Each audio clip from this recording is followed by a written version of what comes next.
so much contradictory information, and it's very difficult to work out. This is the problem I'm facing. Exactly which way things should go.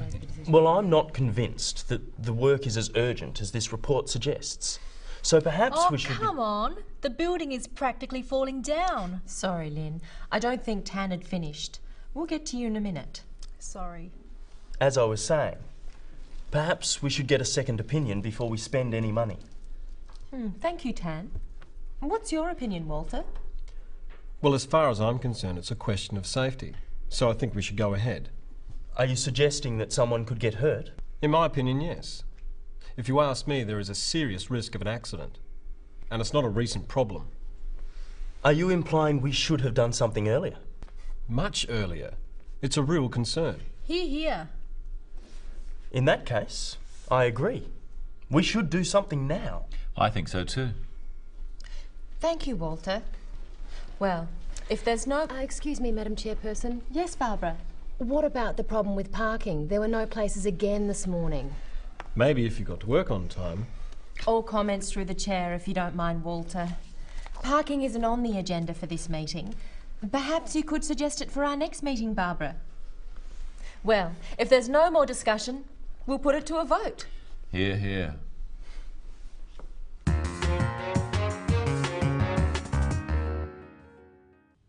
Today, we're looking again at meetings. In meetings, especially formal meetings, it's important to keep the discussion relevant and to the point. So we're looking at some words and phrases that a chairperson might use to stop irrelevant discussion and interruptions. We're also looking at ways of stating an opinion and agreeing or disagreeing. First of all, notice how Tan states that he doesn't agree with the report. Well, I'm not convinced that the work is as urgent as this report suggests. Tan says, I'm not convinced. He means he disagrees with the report. But by saying he's not convinced, he's leaving himself open to another point of view. Let's look at some phrases you can use to express disagreement. I'm afraid I'm not convinced. I don't entirely agree. I'm not sure about that. I can't agree with you there. I don't think that's quite correct. Notice that all of these ways of disagreeing are polite.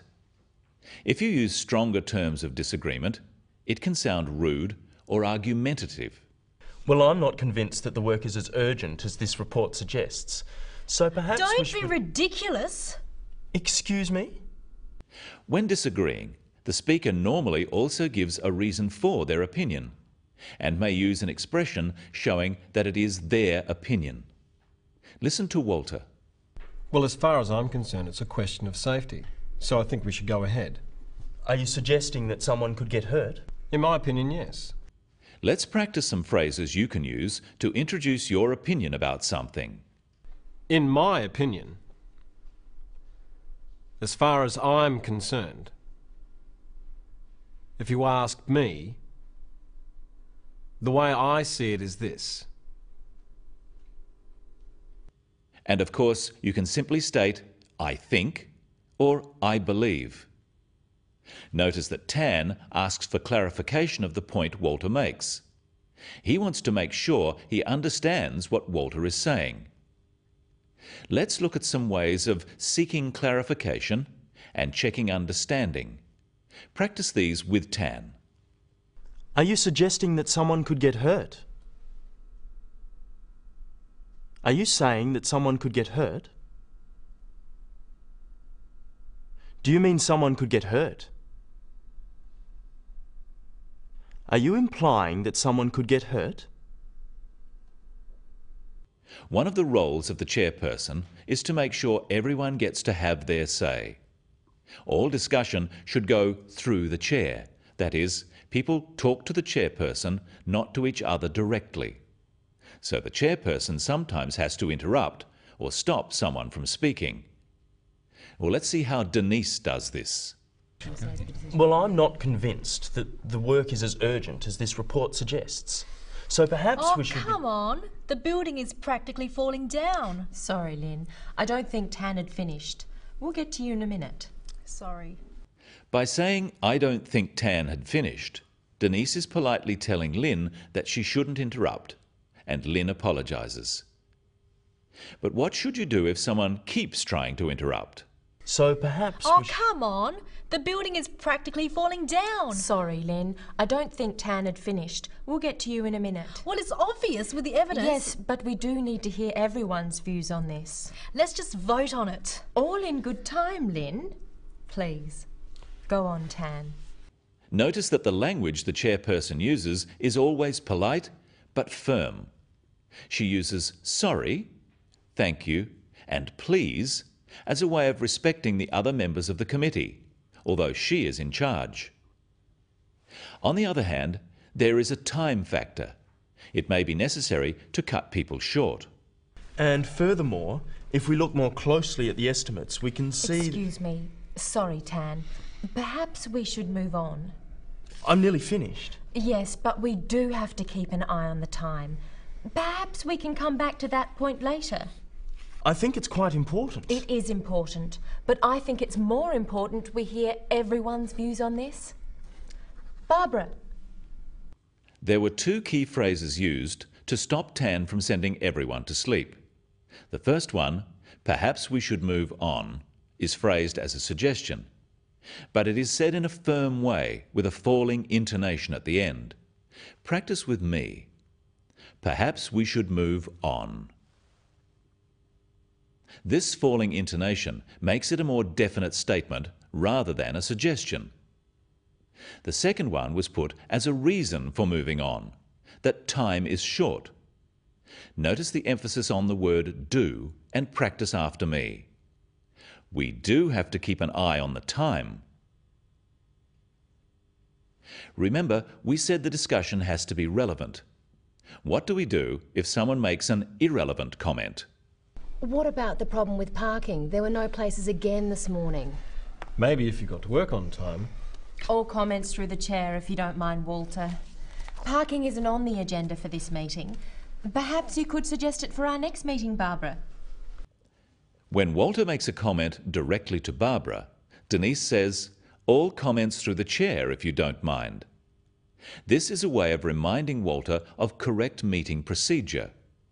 All comments through the chair means he must speak to the meeting, not directly to one person at the table. Denise suggests that parking isn't on the agenda for this meeting. But so that Barbara doesn't feel bad, she suggests it could be discussed at another time. Finally, we've looked at disagreeing. Let's look at ways of agreeing with a point. Are you implying we should have done something earlier? Much earlier. It's a real concern. Hear, hear. In that case, I agree. We should do something now. I think so too. Agreeing is simpler than disagreeing, as you don't have to state a reason. Repeat these phrases after me. I agree. In that case, I agree. I'll go along with you. I couldn't agree more. That's right. I concur. Absolutely. Let's review some of the other important expressions we've looked at in today's episode. I'm afraid I'm not convinced. Are you suggesting that someone could get hurt? I can't quite agree with you there. As far as I'm concerned, it's a question of safety. Perhaps we should move on. We do have to keep an eye on the time.